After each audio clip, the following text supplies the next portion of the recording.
Welcome to Overwatch, and welcome to kind of a very short little update video. It looks like a lot of things got leaked over the period of last night. You've probably already seen a video or two covering these leaks as well, and I just wanted to sort of throw in my 2 cents on them. Now, there's a couple of interesting things that's happened. First and foremost, if you aren't informed, let's just go over it like you don't know. There's a screenshot floating around that has apparently been taken from like a Blizzard internal website or something, and it's been showing off this screenshot of what people are presuming is Sombra. Now, when I look at that, first things first, the skepticism in me goes, well, that could very easily be a manipulated version of Laura from Street Fighter V. Now, before you say, well, it looks different than Laura, it certainly does, but you got to remember that Laura's model has been floating around on Source Filmmaker for absolutely ages. There's tons of talented people out there. It's very, very easy, I guess, to edit that kind of model and make something that could look like it fits a little bit into Overwatch and then go from there. It's also very easy to sort of fake this style of screenshot when it's blurry, when it's sort of at a slight angle. People who are doing it for absolutely yonks. What lends it some credibility, however, is the text at the top. So if you look at the top, it talks about castle doors and protection from the Zomniks and from Dr. Junkenstein's evil allies. And what does lend this credence, this idea of like a Horde mode PvE brawl kind of thing that you can do, there's also the thing of the comic being leaked. That's Junkenstein the comic.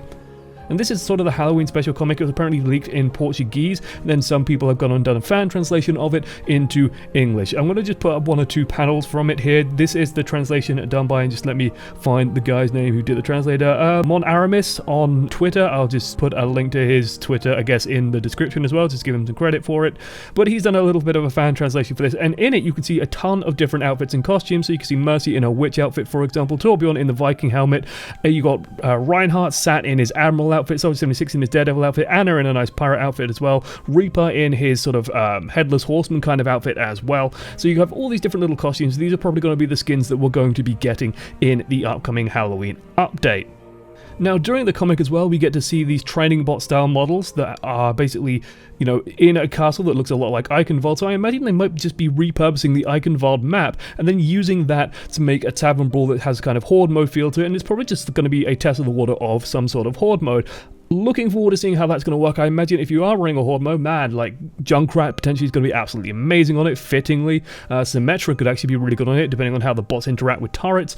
It's going to be really cool to see how that plays out. And it should be just like a fun little distraction. Should be something fun for people to take part in. And of course, we also get to see the Roadhog skin, which is probably going to be another legendary skin, which is the I'm actually not sure what that's called, actually. I think it's just Junkenstein's monster for now.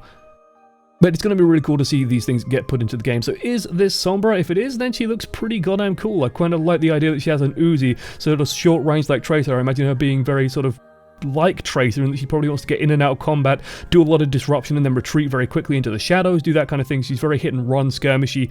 Judging by the sort of her character lore and her character setting, that feels like how she's going to be. You know, she's in and out, she's using, I don't know, stealth or something just to move around like Tracer uses blinks, for example. Could be a cool way of making her work. Still, this is all completely speculative. Aside from the comic, I'm looking forward to seeing the proper version. I haven't spent too much time reading the fan translation. I like to wait for the real thing myself.